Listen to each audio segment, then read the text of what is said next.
Ngawi kena mastu namo sidam sekaring bawur langgeng.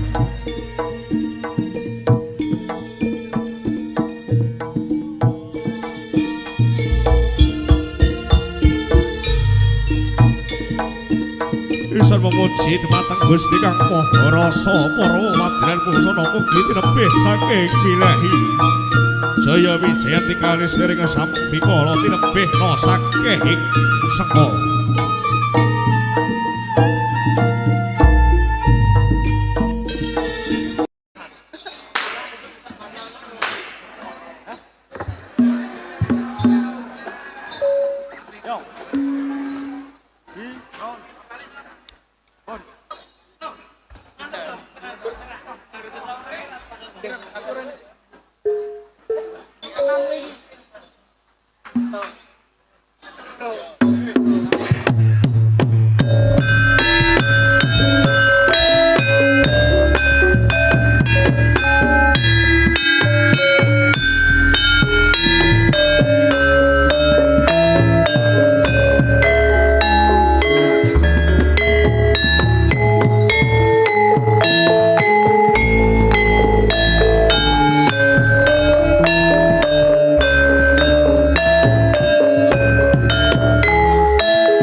Panjenenganipun para pepundhen bini sepuh aji sepuh ingkang satuhu kinurmatan, panjenenganipun Bapak Ibu perangkat desa Kembang Kuning ingkang satuhu kula hormati, panjenenganipun para tamu undangan, sedaya warga masyarakat khususipun wonten ing wewengkon RW Setunggal RW kalih Desa Kembang Kuning ingkang satuhu kula tresnani, wabil khusus dhateng ngersanipun para pamirsa kakung Sumawana Putri ingkang satuhu kinurmatan. Dinggih panjenenganipun ingkang kula hormati Bapak Keamanan sae menika saking Koramil Kecamatan Cepogo ugi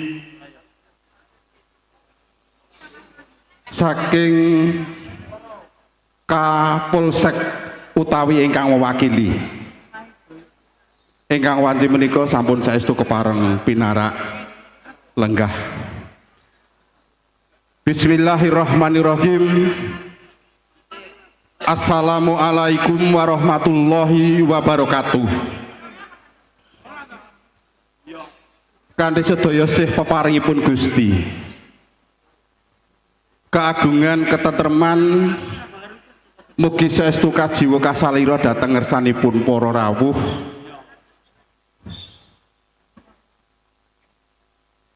bilih wonten ing wanci dalu menika saestu kanthi nikmatipun Allah ingkang pun paringaken dhateng kula lan panjenengan, saengga dalu menika kita sedaya saged kepareng rawuh ingkang saperlu wanci menika kepareng nyendikani dawuhipun para panitia rawuh wonten ing papan menika. Para tamu pepundhen bini sepuh bilih wonten ing mriki kula nuhuni atur panyuwun saking para kadang panitia penyelenggara bersih dusun wonten ing wewengkon RW Setunggal lan RW kalih Dukuh Kembang Kuning Desa Kembang Kuning ingkang saperlu ngaturaken menggah waswigatos sing paheman wanci dalu menika. Marwakani atur sumangga panjenenganipun para pepundhen bini sepuh sawetawis samaya kepareng kula dherekaken ngambali ngaturaken puji miwah ngagengaken raos tasakur kita wonten ngarsanipun Allah Subhanahu wa taala katitik dalu menika kula lan panjenengan saged kempal manunggal wonten ing papan menika. Sholawat sarta salam saking Allah Subhanahu wa taala mugi saestu pun aturaken dhateng Nabi Agung Nabi Muhammad sallallahu alaihi wasallam ingkang kita tenggo syafaat lan pitulunganipun. Para tamu ingkang kaping sepisan lumantar kula para panitia kepareng ngambali ngaturaken pambagya wilujeng rawuh panjenengan sedaya. Mugi saestu panjenengan sedaya keparenga pinarak lenggah ngantos paripurnane ngadicara dalu menika. Sinartan ngaturaken gunging panuwun ingkang tanpa winates dhateng ngarsanipun para tamu ingkang wanci dalu menika sampun saestu kepareng rawuh saperlu hangestreni menggah wontenipun para kadang panitia ngawontenaken tasakuran bersih desa nglersi wonten ing anggara kasih setiap setunggal tahun sepisan menika salah setunggaling tradisi acara ingkang rutin bilih wonten ing dalu menika pun adani tasakuran sedaya warga masyarakat kanthi ngawontenaken hiburan. Bilih hiburan menika saestu kapendhet saking sedaya warga masyarakat lokal khususipun Kembang Kuning. Ngengeti budaya Jawi kang sawetawis sampun luntur, mestinipun perlu pun kembangaken malih. Pramila dalu menika saestu seni tari joget Sekar Tejo menika dumadosipun saking warga masyarakat Kembang Kuning. Ugi nelaken gunging panuwun dhateng sedaya warga masyarakat ingkang sawetawis tebih sakderengipun sampun pun rencana, sampun pun penggalih kanthi jelas. Wosing dalu menika awit sedaya sih peparing panjenengan saking sedaya warga masyarakat lumadining adicara dalu menika saestu saged lumampah kanthi sae lan prayogi. Ugi saestu nelaken gunging panuwun ingkang tanpa winates dhateng para seniman seniwati khususipun ingkang mapan wonten ing wilayah Gempal sakiwa tengenipun awit dumadosipun Sekar Tejo menika saestu dumados saking warga masyarakat Kembang Kuning pun sepuhi saking para warga masyarakat khususipun ing Gempal. Dados dalu menika saestu atas nami panitia lan warga masyarakat nelaken gunging panuwun ingkang tanpa winates ugi Rafinsa Musik saking Kembang Kuning saestu sampun kepareng nyengguyung wontenipun acara dalu menika. Bilih saestu wong ning dalu menika kula lan panjenengan saestu nggadahi panyuwun dhateng ngarsanipun Allah Subhanahu wa taala.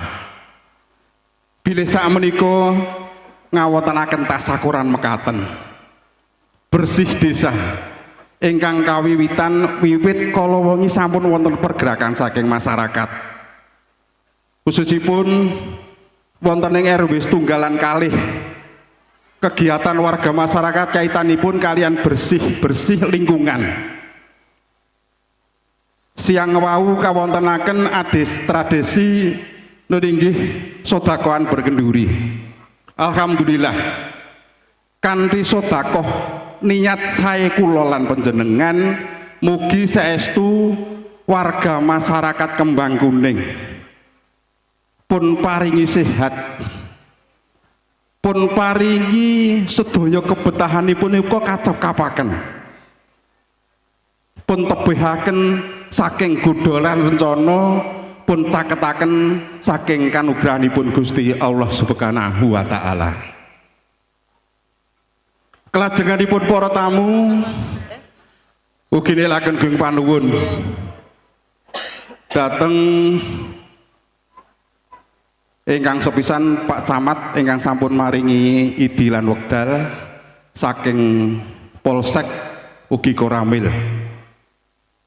Bilih lampahipun adicara dalu menika panci khusus kagem hiburan warga masyarakat. Pramila kula nyuwun tulung kanthi tanget kagem adik-adik Kaneman monggo pun nikmati dipun jagi keamananipun.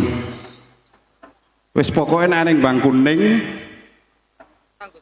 ora aman nggih, nek perlu gawe repot niki mangke urusane saya repot.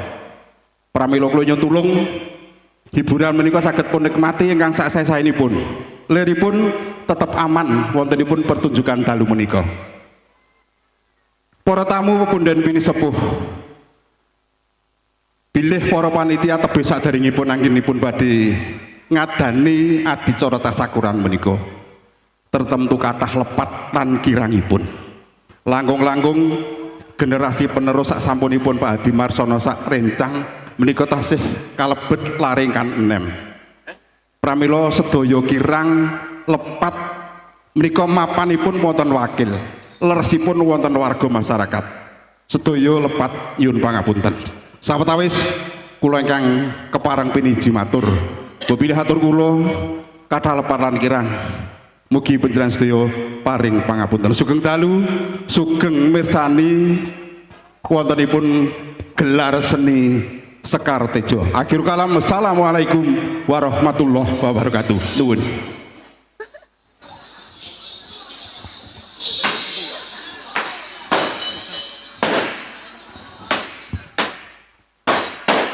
Atur sugeng dumateng kang samyana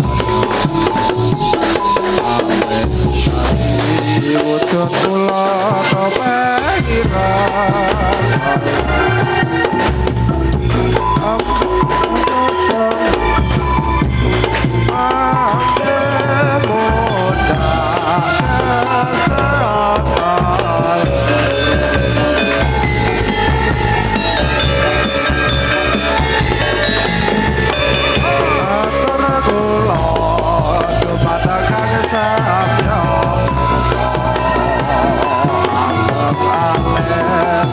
putri sapa bocah sadaya yenane merasa kawula kang rupane boten kula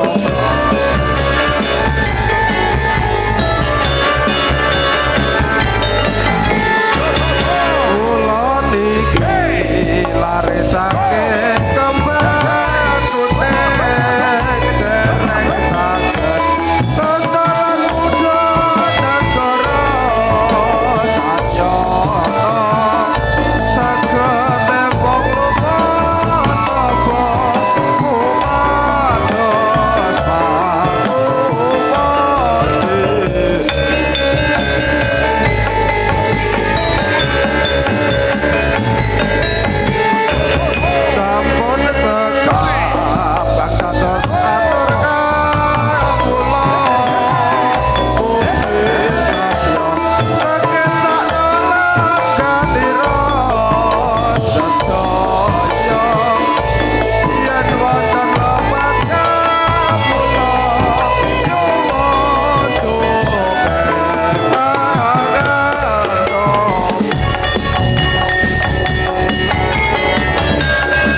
kusuman ning ati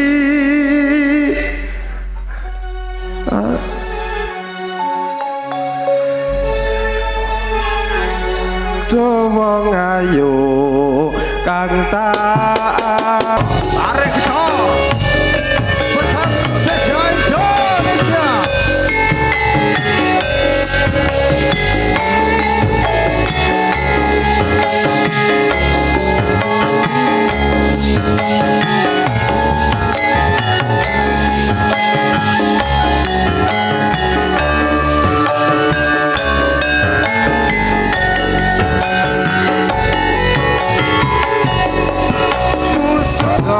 Hiburan supaya nek akhir bisa entuk karomatan dados sampun lengkap lagu-lagu kula kok menawi rapat Jawa sugeng pangarsama.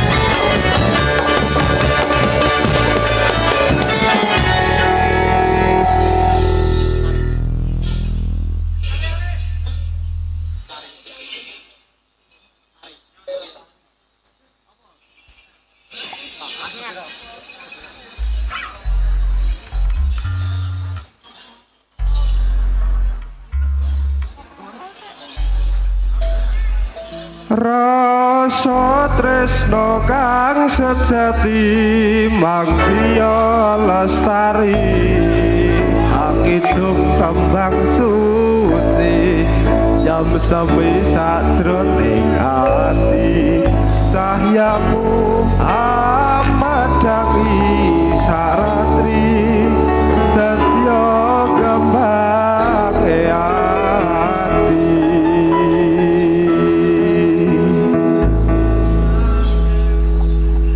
sang dewi katon lam-lambi apa barwawati sepi aruh tembake melati dasar mulane dadari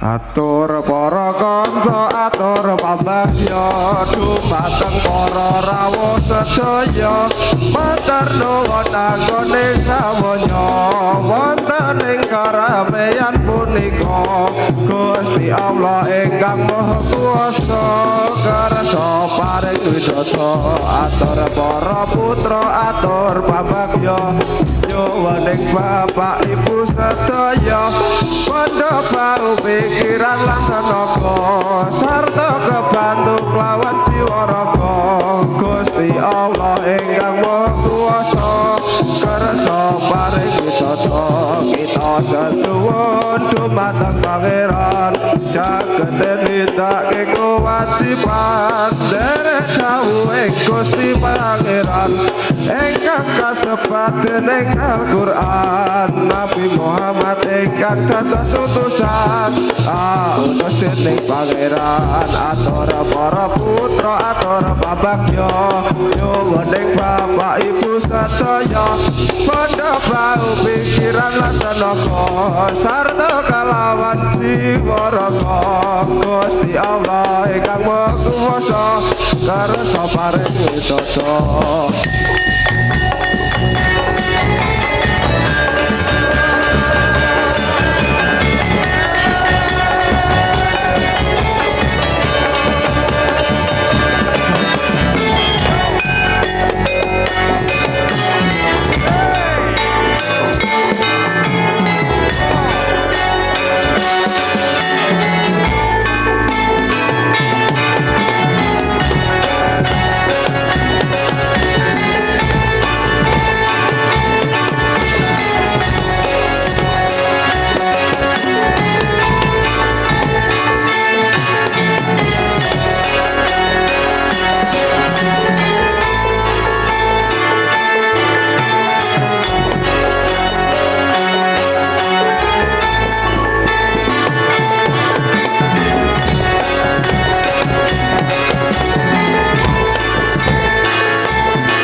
supaya padani rasa dinani maca era-era kawula ingkang miturut agama ayo prasedulur Islam sedaya bebarengan hormatana ingkang mirate Nabi junjungan kita Nabi Muhammad kang mulya ayo pro kaum muslimin muslimat serta akayat bakayat serta gede anggone merhormat maring pirati Nabi Muhammad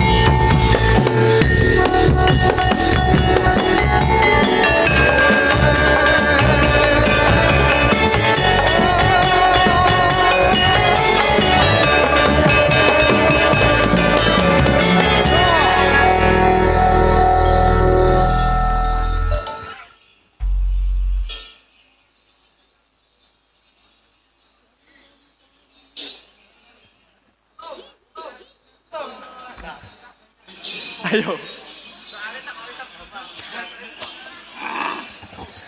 Sampun paripurna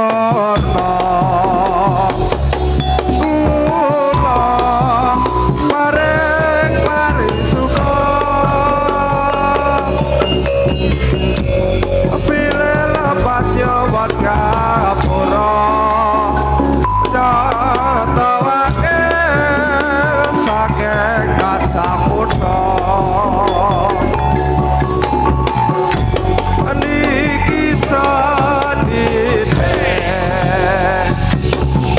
Pengira kang dadi arane